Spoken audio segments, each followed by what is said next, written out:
Swamiji, Yalamanchi and friends.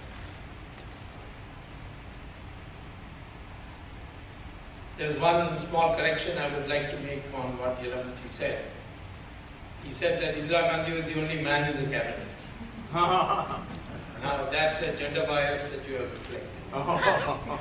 It's also not according to our scriptures, because all the tough people in our civilization were women. When the male gods failed to kill the asuras, they had to go to Durga, and she had to come in the form of Kali. Similarly, the Mahabharata war would never have been declared but for the tenacity of Draupadi, who said, I will not tear not my hair and I will not let go. Ramayana, the killing of Ravan took place only because of Sita's determination. Hanuman came and offered to take her on her back and escape. She said, no, it's not a question of me. It's a question of all the women who have been enslaved by Ravan. So therefore Ram must come and finish him off. I can go on giving you examples. Today, the latest Time magazine lists Rani of Jhansi, the most, one of the 10 most valorous, strong women of the century. 1857, she valiantly led the battle with a child in her hand. So I think you should correct this gender bias. You should say Swami is the only woman in the world.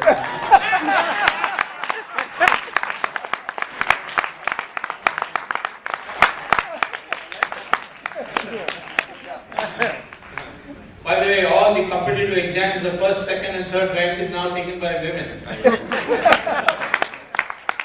will have to go to the kitchen and women will go to the office.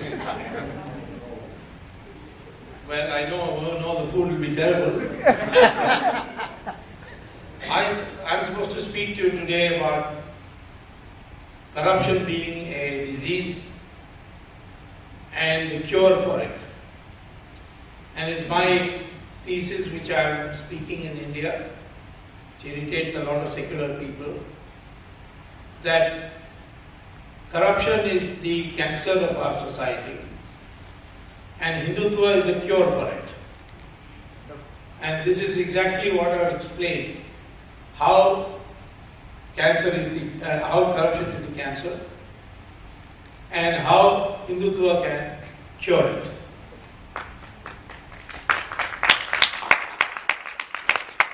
First of all, let's be very clear what corruption is, because the word corruption is used quite loosely.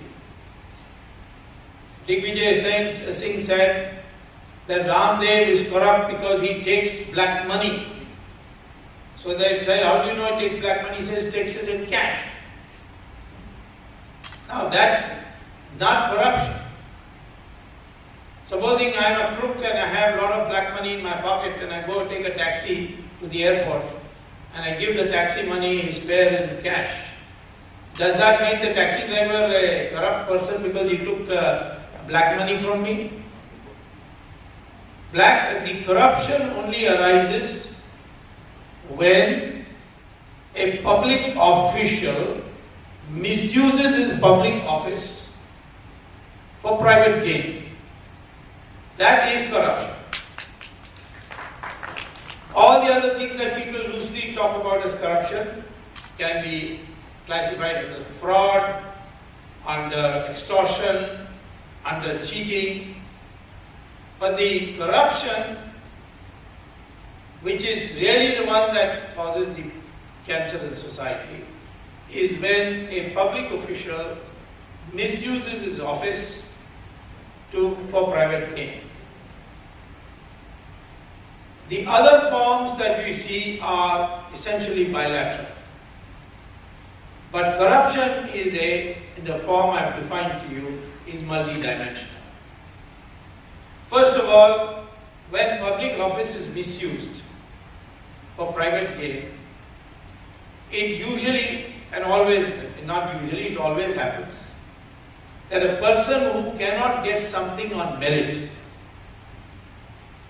approaches the person who makes the decision, namely the public official, and tells them, I'll give you so much money, you please favor me and give me the project. Manipulate the tender in such a way that I get the tender. Or in your discretion to make a decision, you decide in my favor. And I'll give you so much money. So in a sense, what's happening is that the meritorious will not get what is their due, and those who are not meritorious, by the power of money, will be able to get it. The nation therefore sub-optimizes. Instead of finding the optimum, you find the sub-optimum. The Ministry of Road advertises and calls for tender to build a road. Somebody comes and says, knowing that he cannot compete with a more established and more meritorious person, he tells the minister, I'll give you so much money if you can manipulate the tender in my favor. Find some reason to disqualify the other persons.